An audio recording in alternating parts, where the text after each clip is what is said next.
Friends, నేను ఈరోజు ఒక కథ చెప్పబోతున్నాను. అనగనగా ఒక ఊరిలో ఒక అడవి ఉంటుంది. ఆ అడవిలో ఒక సింహం ఉంటుంది. సింహానికి ఒక రోజు ఆకలేస్తూ అడవి అంతా తిరుగుతూ ఉంటుంది. ఒక ఎద్దు కనపడితే ఎద్దు మీదకి దూకి చంపి తింటుంది.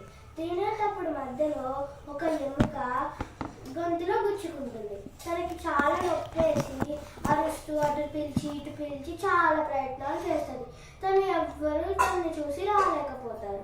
తర్వాత తను ఒక దగ్గర కూర్చున్నప్పుడు పైన చెట్టు మీదకి చూస్తే ఒక కాకి ఉంటుంది. కాకి ఒకసారి కిందకి రా అంటది.